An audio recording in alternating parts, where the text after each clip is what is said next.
Falastindagi bo'layotgan Isroil zolimlarini tajovuzi, zulmi albatta har bir musulmonni e'tiborini tortishi kerak. Bu nafaqat Falastin, G'azo ahli, balki yer yuzidagi Sharqiy Turkistonda bo'lsin yoki boshqa yer yuzidagi mazlum ummatlar bo'lsin, shu e'tiborsizlikka olib kelgan ba'zi bir falsafa da'vatlar bo'lgan. Shu tomondan kelib chiqib, ularga yordamimiz qanday bo'lishi kerak va hozirgi bo'layotgan ishlarga munosabatimiz qanday bo'lishi kerak? Bular hammasi yahudlarni malaylari. Undan ham xunuk qilib aytadigan bo'lsak, arab hokimiyatlari bo'lsin yoki boshqa Yevropa hokimiyatlari rahbarlari bo'lsin, bular hammasi yahudlarni iti ekan bular. Shu narsa agar musulmonlarni uyg'otmasa, diniga nisbatan, birodariga nisbatan e'tiborli bo'lishga chaqirmasa, boshqa nima chaqirishligi mumkin, nima uyg'otishligi mumkin? Hozir daraxtlar gapirsa nima qilamiz? Yahudni o'ldir desa. Ey musulmon, ke, meni orqamda mana yahud turibdi. Ke o'ldir desa o'ldira olmaymizmi? Bu yerda Tramp turibdi, tegmanglar deb. Ya'ni g'arqat turibdi bu yerda. Himoya qilib. Daraxt va tosh gapiryapti, ey musulmon, meni orqamda mana yahud turibdi. Seni muqaddasotingni xorlayapti. Seni musulmon aka-ukalaringni, opa-singillaringni, go'daklaringni mana qilib yurib qatl qilyapti. Shuning uchun meni orqamda mana yahud turibdi, o'ldir desa, har bitta musulmonga aytadigan javobim, nima qila olmaymiz? Nima qila olaysizlar? Mana bu hadis bugungi kunda mana bu internetdagi nolalar toshlar emasmikin? Mana shu daraxtlar emasmikin? Mana shular nola qilib yig'lamayaptimikin? Bismillahirrahmanirrahim. Bismillahirrahmanirrahim. Alhamdulillahi robbil alamin. Vassalatu vassalamu ala nabiyyina Muhammadin va ala alihi va ashabihi va man tabi'ahum bi ihsanin ila yawmiddin. Ustozimiz mehmonimiz bo'ldilar. Xush kelibsiz, ustoz. Hayyakumulloh. Barakallohu fikum. Taklifimizga ijobat qilib kelganligingiz uchun Alloh rozi bo'lsin. Falastindagi bo'layotgan Isroil zolimlarini tajovuzi, zulmi albatta har bir musulmonni e'tiborini tortishi kerak. Chunki bu bizning dinimiz musulmon birodarimizga, yaqinimizga u qayerda bo'lishligidan qat'iy nazar, u millati qanday bo'lishligidan, kim bo'lishligidan qat'iy nazar unga yordam berishni talab qiladi. Shu tomondan kelib chiqib, ularga yordamimiz qanday bo'lishi kerak va hozirgi bo'layotgan ishlarga munosabatimiz qanday bo'lishi kerak? Inshaalloh bugun mana shu haqda suhbatimiz bo'ladi. Hayyakumulloh. Xushvoy bo'lasizlar. Bismillahirrohmanirrohim. Alhamdulillah vassalatu vassalamu ala rasulillah va ala alihi va sahbihi va man wala. Allohumma alimna ilman yanfa'una wanfa'na bima 'allamtana innaka antal alimul hakim. Va ba'd. O'zi aslida bu suhbat qandaydir ma'noda kech qolyapmiz, o'zi aslida qandaydir ma'noda. Lekin hechdan ko'ra kech bo'lsa ham ba'zi bir shu suhbatimizni eshitgan, ko'rgan musulmon aka-ukalarimizga, opa-singillarimizga o'zlarini mana shu voqea hodisaga nisbatan bo'lgan e'tiborini o'nglasa, mana shu e'tibor o'nglanishlik evaziga Robbisini huzuridagi muomalasi, hisob kitobi isloh bo'lsa, mana shu bizning hadafimiz, maqsadimiz. Chunki Rasululloh sallallohu alayhi vasallamdan kelgan hadis sharifda "Man lam yahtammu bi umuril muslimin falaysa minhum" deganlar. Kim musulmonlarni ishlariga befarq bo'lsa, bee'tibor bo'lsa, u ulardan emas deganlar. Qolaversa Rasululloh sallallohu alayhi vasallam yana boshqa bir muborak hadislarida musulmon odam musulmonga nisbatan bir jasadni misolida, agarda biror bir joyiga bir og'riqlik yoki biror bir ziyon yetsa, qolgan hamma jasad isitma bilan unga sharik bo'lib Ne bo'ladi? deganlar. Og'riydi. Shu jihatidan kelib yurib, bu nafaqat Falastin, G'azo ahli, balki yer yuzidagi Sharqiy Turkistonda bo'lsin yoki boshqa yer yuzidagi mazlum ummatlar bo'lsin, hammasiga nisbatan bo'ladigan e'tiborimiz shu e'tiborsizlikka olib kelgan ba'zi bir falsafa da'vatlar bo'lgan. Bu kommunistik davrida islomni buzishlik uchun ba'zi bir maqollar, shiorlar bilan bizlarni chalg'itib kelingan bu millatni va shu chaqiruvlarning ba'zi bir turlaridan bugungi kunda O'rta Osiyo xalqlarida ham hali ham davom etyapti. U chaqiruvlar nima desa, misol uchun o'z uyim o'lar to'shagim, och qornim, tinch qulog'im, yangi chiqqan kalima istilohlardan osmonim musaffo, tinch degan mana shu da'volar bilan o'zim yurtim tinch, menga urush kerak emas, menga tinchlik kerak, boshqa davlatlarda siyosati, hattoki bu kinolarda siyosatga aralashmanglar degan ba'zi bir siyosatdan gapirma degan bir istehzolik holatlar bilan odamlarni mana shunday holatga olib kelingan bir propaganda da'vatlar bor. Aslida esa musulmon odam unday bo'lmaydi. Musulmon odam musulmonlarga nisbatan bee'tibor bo'lmaydi. Chunki bu namoz, ro'za, zakot, haj, jihod, hamma ibodatlar qatorida musulmon odam musulmonlarga nisbatan e'tiborli bo'lishligi Alloh taolo tarafidan buyurilgan, Rasululloh sallallohu alayhi vasallamdan ko'rsatib berilgan ko'rsatma.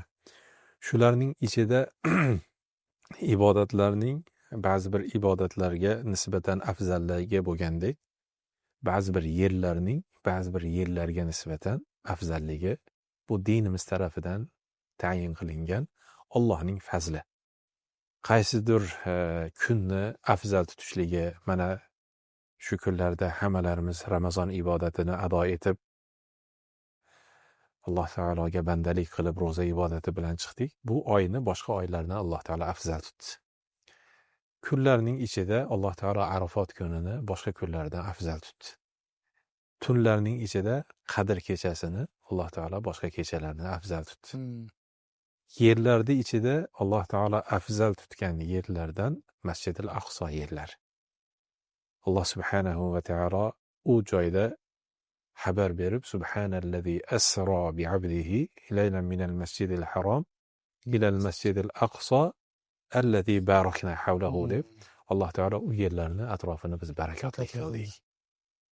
Ana shu barakotli yerdan Rasululloh sallallohu alayhi vasallam butun payg'ambarlarga imom bo'lib Masjidil Aqsoda namoz o'qiganlar.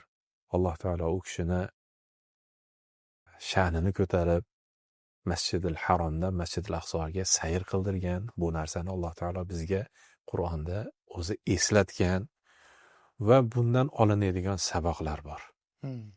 Bu joy bizning dinimizda, Qur'onda zikri kelgan muqaddasotlarimizda, bizning masjidlarimizdan, bizning madrasalarimizdan, bizning yurtlarimizdan Masjidil Aqso va uning atrofi biz uchun muqaddas. Bu narsani kim inkor qiladigan bo'lsa, yo'q, misol uchun meni o'zim yurtim men uchun muqaddas desa, menga Masjidil Aqsodan ko'ra, Masjidil Haromdan ko'ra men uchun o'zim yurtim muqaddas deydigan bo'lsa, men uchun mana shu afzal deydigan bo'lsa, bu odam Alloh va uning rasuliga osiy bo'libdi. Shunday ekan, bu joyga e'tiborsizlik kishining diniga e'tiborsizlik jumlasidan bo'lib qoladi. Men suhbatlarimdan birida aytgan edim, Falastin masalasi bu iymon masalasiga aylanib qoldi. Chunki kimi qalbida zarrachalik iymoni bo'lsa, bunga albatta e'tibor qaratadi va bunga g'am qiladi va buning uchun albatta qo'lidan kelgan harakatini qiladi. Agarda kim bunga e'tiborsiz bo'lsa, qonim tinch, uyim tinch, ustim butun, menga nima kerak desa, bu odamni iymonida va dinida shubha bor. Subhanalloh. Mana shu eslatmani ya'ni muqaddima qilib yurib aytamanki, bugungi kundagi holat. Endi bu holatni tushunishlik uchun bugungi kundagi ommaviy axborot vositalari, axborot manbalari, dunyo hamjamiyati, xalqaro qonunlar, bular hammasi o'zlarini pastkashligini, o'zlarini adolatsiz, zulmkor ekanligini, ikki standart desam ham kam bo'ladi, munofiqona bir nechta standartlik munosabatlarni olib borayotganligini bugun ko'rib turibmiz. Bu xalqaro hamjamiyat, xalqaro qonunlar, bu butun dunyodagi davlatlar o'rtasida kelishuvlar, bular hammasi faqatgina quruq safsata ekanligini.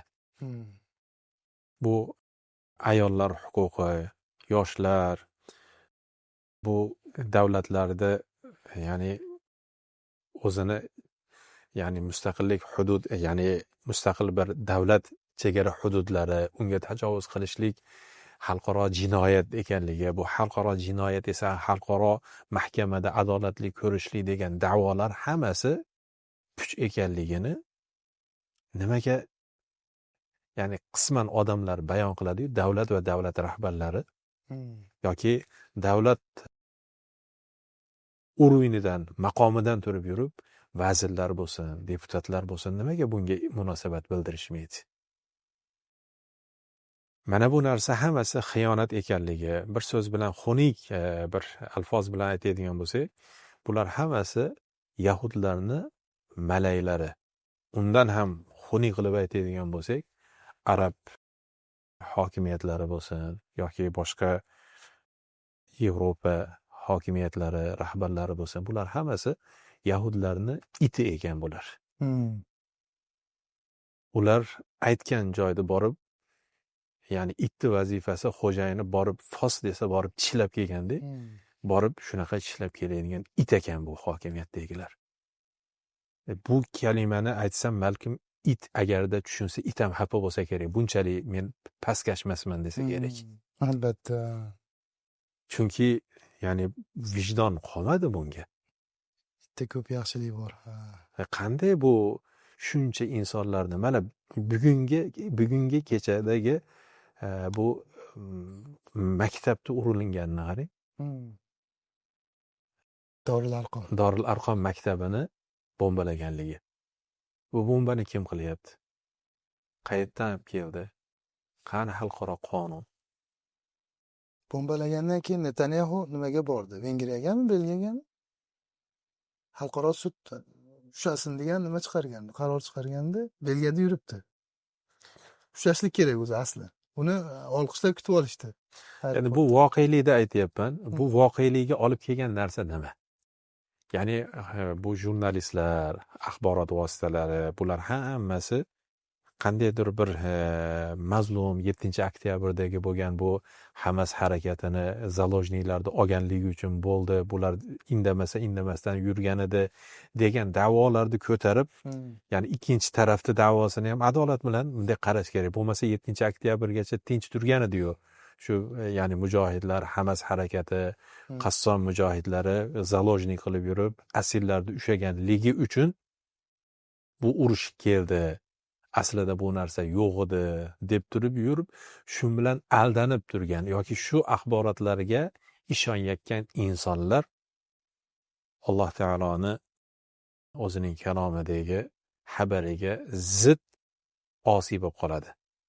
Ya ayyuhallazina amanu idza ja'akum fasiqun binaba'in fatabayyanu. Iymon keltirganlar deb, albatta bu xabar mo'minlarga, iymon ahllariga. Va buni ishonmagan insonlar o'zi biladi, xolasa liberal bo'lsin, xohlasa demokrat bo'lsin, xohlasa kommunist bo'lsin, bu bizga Allohga iymon keltirgan odamlarga nasihatimiz. Ey iymon keltirganlar, agarga sizlarga biror bir xabar keladigan bo'lsa, uni fatabayyanu, aniqlaylar deb Alloh taolo xabar berdi. Bularni urushi, bularning harakati bu 7-oktyabr uchun emas edi bu narsa. Bularning harakati Isroil davlatining Netanyahuning ham harakati emas bu narsa. Bularning harakati Yahudiy millatining dinidan kelib yurib, Robbisiga sig'inayotgan ibodatning biri deb turib yurib, ular ya'ni bu kalimani ularga nisbatan aytishlik to'g'ri emas, lekin tushunishlik uchun aytamanki, o'zini dinida ular jihad qilyapti. O'zini dini uchun urushyapti, kurashyapti. Bularning kurashi nafaqat bu Falastin yeridagi G'azo bilan tugaydi. Bularning yeri oxiri borib Misrda Sino, Tur Sino va Tur Sinin. Bizi dinimizda ham Tur Sinin diyori, ana shu diyordan boshlab bu yog'i Iordaniya, Saudiyani bir qismi, Falastinning to'lig'i, Turkiyaning bir qismi, Iroqdan bir qism, Lubnondan bir qism, mana shu joylarning hammasini Nil daryosidan boshlab bu nima daryosiga qadar, Firotga qadar bu yerni Yahudlar millati, Yahudlar dinining vakillari olishligi biz uchun Robbimiz tarafidan buyurilgan buyruq, buni qilishligimiz bizni bo'ynimizdagi, dinimizdagi burchimiz deb diniy nima jihodini qilyapti. Diniy tomondan harakat qilyapti. Bu ochiq aytyapti. Qanaqa nimasi yo'q, buni ya'ni o'zlarini ravillari ham aytyapti, siyosatchilar ham aytyapti, armiyasi ham aytyapti, hammasi ochiq aytyapti. Shu o'rinda Abu Ishoq al-Huvayni rahimahulloh, ustoz Alloh rahmat qilsin, Ramazonda vafot etdi. Shu kishini bir gapini men ham yetkazib qo'ymoqchiman. Shu savol javoblarning ichida shayx nima uchun bu Falastin masalasida aytmayapsiz, gapirmayapsiz dedi. Shu kishi so'z ahli o'zini ishini qildi dedi. Meni vazifam so'zlashlik dedi. Men o'qiganman halol haromni, ya'ni meni vazifam shu dedi. Qo'l qo'yadigan meni vazifam emas dedi. Qurol ko'tarishlik meni vazifam emas dedi. Men o'zimni ishimni qilyapman dedi. Men ham xuddi shu kishini so'zini aytmoqchiman. Bizi o'zbek zabon, turkiy zabon millatlariga u kim bo'lishidan qat'iy nazar. Agarda bizni so'zimiz katta rahbar bo'lsin, yoki bo'lmasa biror bir mansabdor, vazifador bo'lsin, yoki biror bir qo'mondon yoki biror bir kuchlar tuzimining sohibi bo'lsin, yoki ahli dunyo bo'lsin, shularning hammasiga, ya'ni qatlamlarning hammasiga aytadigan bizi vazifamiz yetkazib qo'yishlik. Bunga nisbatan iqtisodchi o'zini iqtisodini sarflamasa, mansabdor o'zini mansabini sarflamasa, quvvat ahli o'zini quvvatini sarflamasa, rahbarlar o'zining rahbarlik maqomidan kelib yurib bunga munosabat bermasa, vallohi Allohning oldida borganda javob beradi. Albatta.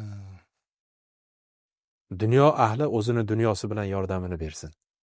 Menga bir voqea juda ta'sirlangan edim. Bir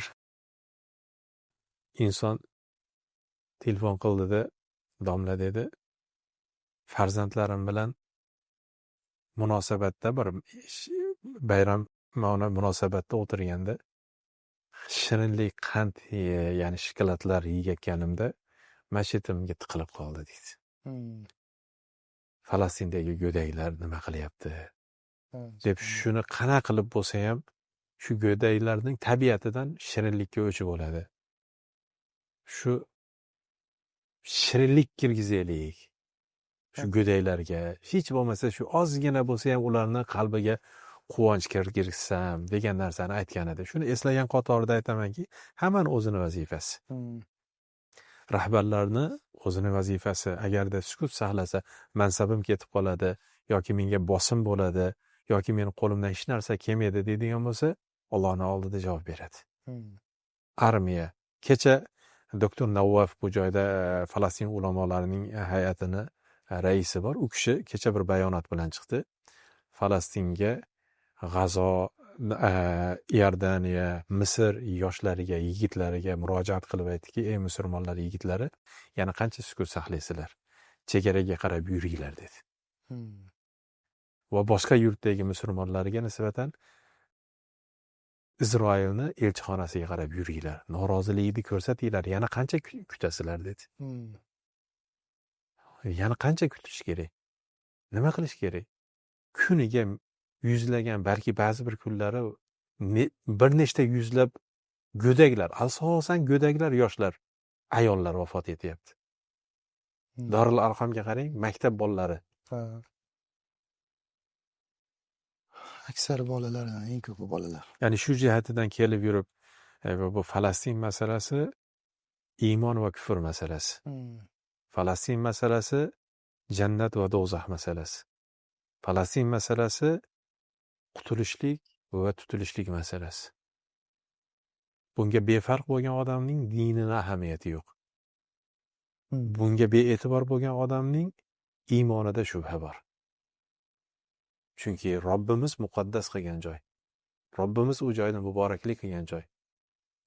Sahobalarning minlagan sahobani qonini, jonini evaziga bu joylar fath bo'lgan joylar. Biz uchun omonat, bu vaqf, bu narsa. Jazakumulloh xayron. Alloh ajiz bersin. Haqiqatda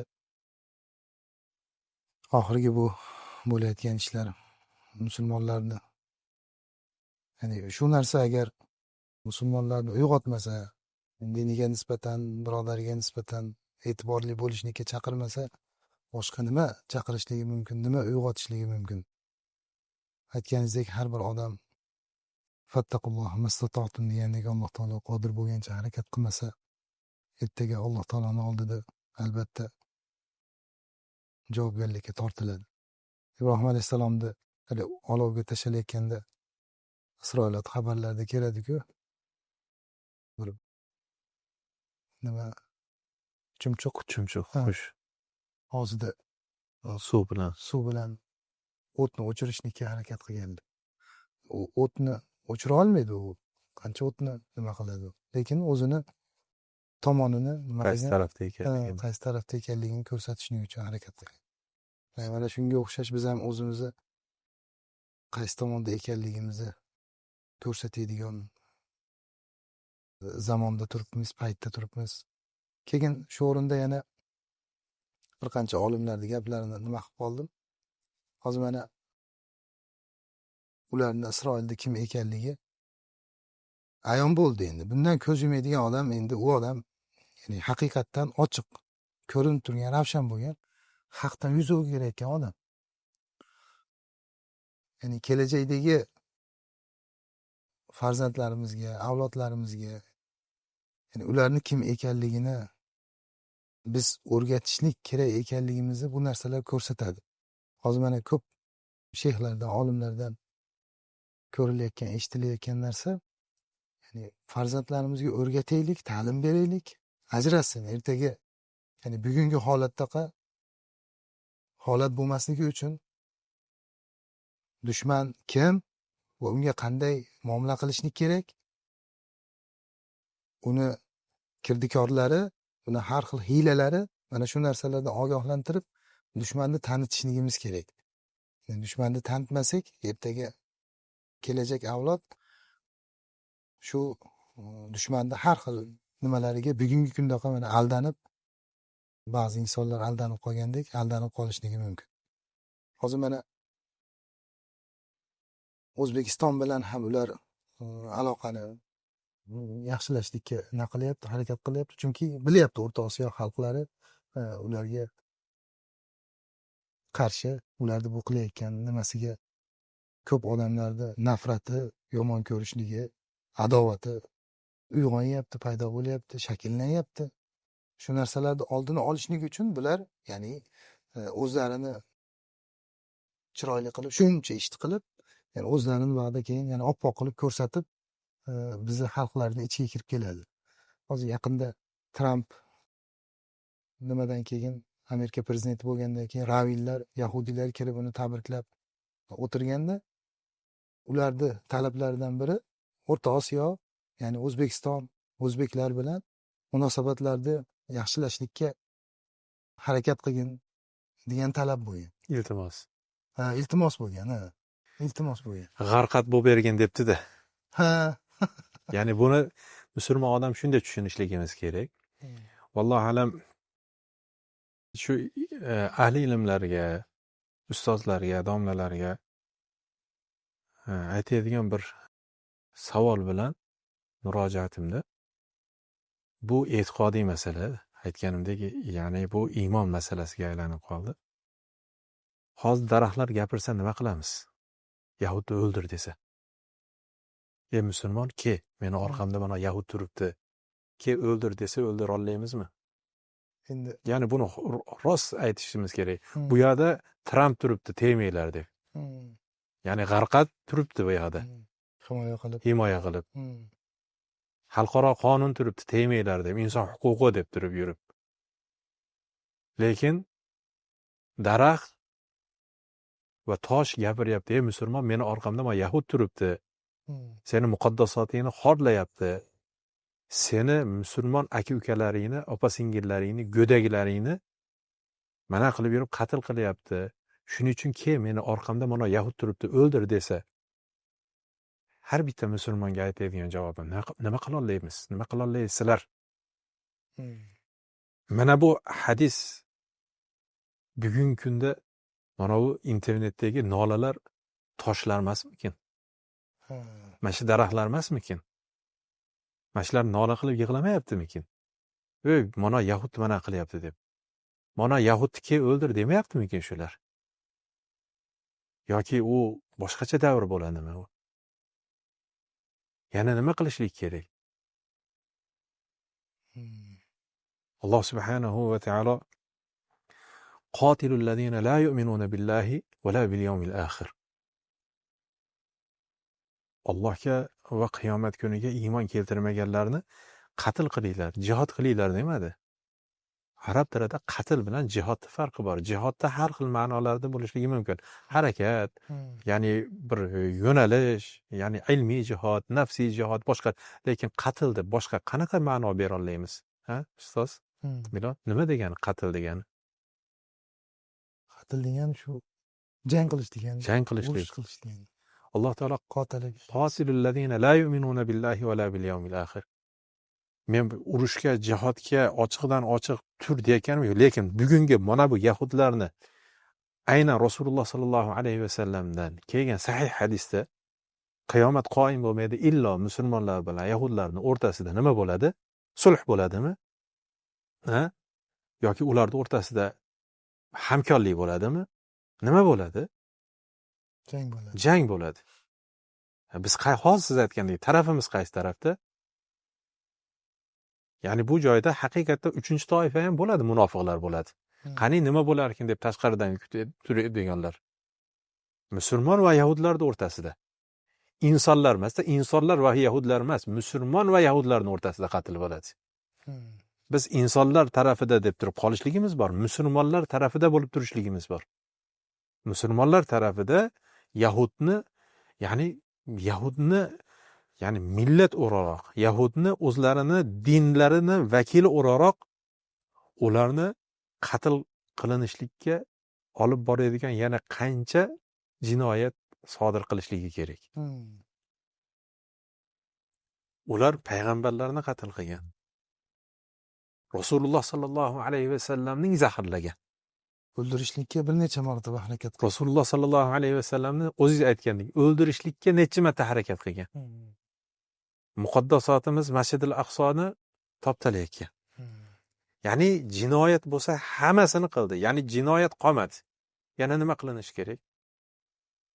Ularga do'ppimizni kiydirib, choponimizni kiydirishimiz kerakmi? To'riga o'tirgizib, osh berishligimiz kerakmi? Ya'ni shumi biza, ya'ni nomusimiz, g'ururimiz bir Nima o'zi bu? To'g'ri, dinimizda tinchlikda, ya'ni kofir bilan muomalat qilib yashashlikka Alloh taolo ya'ni ruxsat bergan. Lekin jinoyatchigachi? Jinoyatchiga ruxsat yo'q. Bu namozning amri bilan, ro'zaning amri buyrug'i bilan, zakotning, hajning buyrug'i bilan buni nima farqi bor? Qayerdan qanaqa qilib ajratamiz?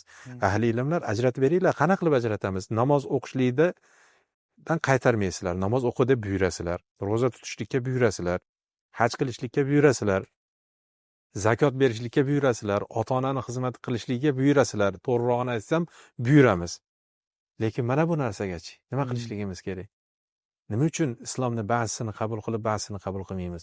Qur'onga xiyonat qilishligimiz kerakmi? O'zimizning tinchligimiz, jonimizning omonligi uchun. Va musulmonlar qoni, joni toptalsa ham sukut saqlashligimiz kerakmi? Ahli ilmlar Allohning oldida javob berasizlar. Haqni aytinglar, yashinmanglar. Ya'ni iqtisod, dunyo ahllari zakotiylar va yordamiylarda Falastin ahliga yashirmanglar, xasislik qilmanglar, beringlar. Harbiylar Allohning oldida javob berasizlar. Siyosatchilar, blogerlar Allohning oldida javob berasizlar. Faqat reklama qilib o'tiravermanglar. Mana bu holatni, pastkashligini, yomonligini odamlarga yetkazib berishlik vazifanglar bor. Rahbarlar Allohning oldida javob berasizlar. Allohning oldida javob berasizlar rahbarlar. Mana bu agarda sukut saqlab indamasdan tursanglar, ana shu Netanyahu va uning armiyasi bilan birga bitta safda jahannamda kuyasizlar. Rahbarlar, ko'zinglarni ochinglar, Alloh uchun eslataman. Bunga norozilik kayfiyatinglarni qo'linglardan kelganini qilinglar. Bu ulamolar hay'atining fatvosini aytyapman. Bugungi kundagi Falastinda o'layotgan har bir go'dayning qonini arab rahbarlarini va musulmonlar yurtlarining rahbarlarining qoni Netanyahu'niki bilan bir qildi dedi. Agarda u safdan chiqib qolay, ertaga abadiy oxiratda Robbim huzuriga borganda najot topib qolay deydigan bo'lsanglar, esinglar borligida diniylarga qaytib olinglar va nomusiylarda, diniylarda Allohning hukmiga qaytib olinglar. Bu eslatma. Fazakkir fa inna zikra tanfa'ul mu'minin. Barakallohu fikum ustoz. Haqiqatda aytganingizdek sukut qilishlik, jim turishlik, harakat qilmaslik odamni o'shalarning safiga kirib qo'yadi.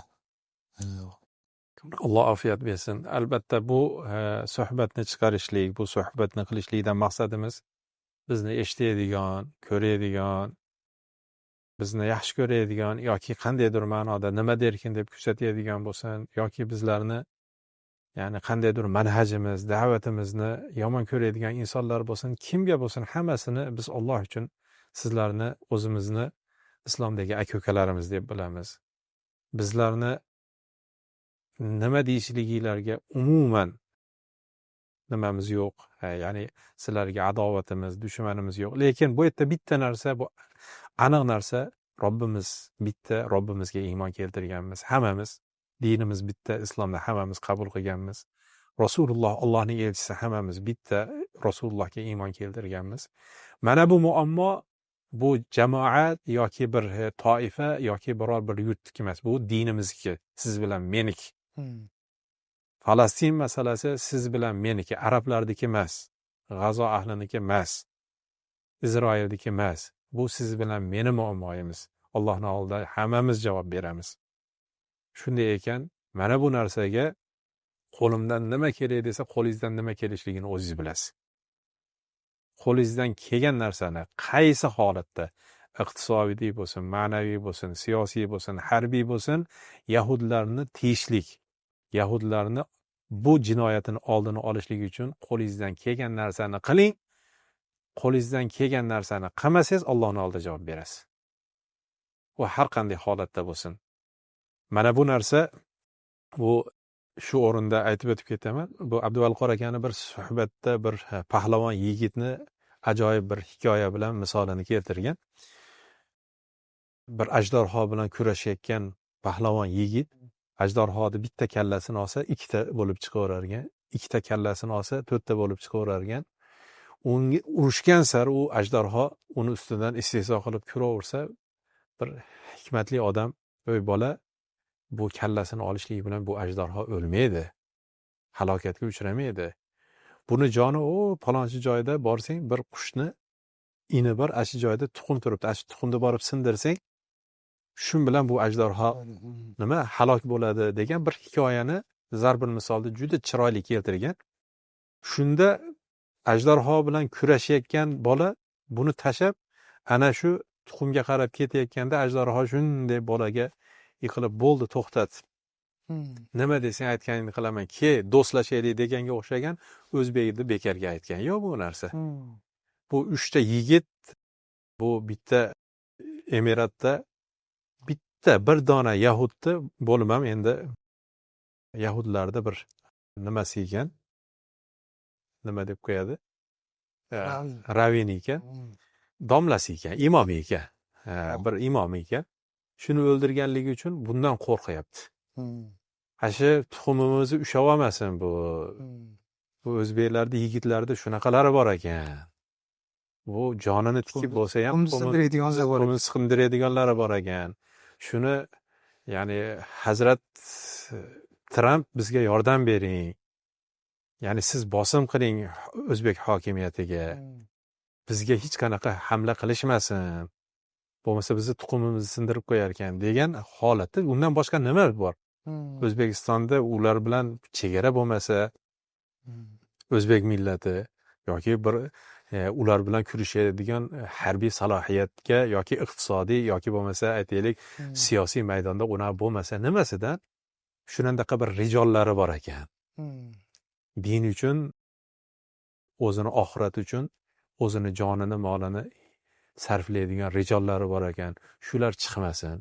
Shuni chiqishlikka yo'l qo'ymasdan bizga yordam bering degan undan boshqa narsa emas. Yana qana tushunishlik kerak.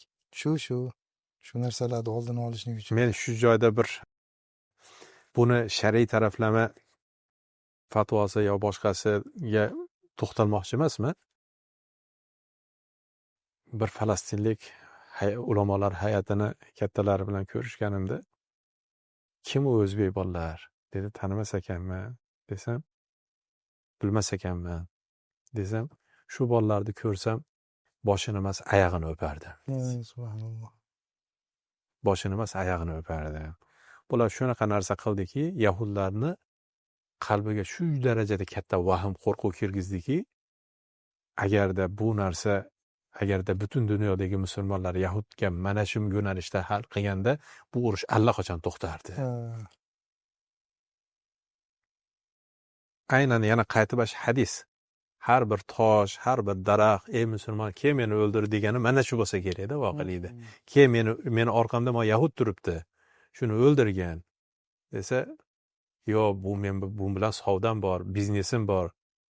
Yo bo'lmasa bu bilan qo'shnim bor, oldi sotdim bor, bu bilan tijoratim bor" deydigan odamda holati bilan "Yo, bu meni oxiratim, Robbim, dinim" deydigan odamda holati o'zi biladi har bitta odam. Alloh taolo o'zi hammalarimizni bu holatdan ofiyatda Robbimizni rozi qilgan, Robbimizni kuldirib, Robbimiz bizni kulgan holatda qabul qiladigan holatda Robbimizning huzuriga qaytishlikka Robbimiz muvaffaq qilsin. Amin. Alloh rozi bo'lsin. Hayyakalloh. Barakalloh fikum. Chiroyli suhbat bo'ldi. Yaxshi foydalarni oldik. Alloh ajizi bersin. Alloh taolo hammalarimizni haq yo'lda sobit qilsin. Amin. Suhbatimizni mana shu joyda tugatamiz. Allohu a'lam va alam. Subhanakallohumma va bihamdika ashhadu an la ilaha illa anta astagfiruka va atubu ilayk.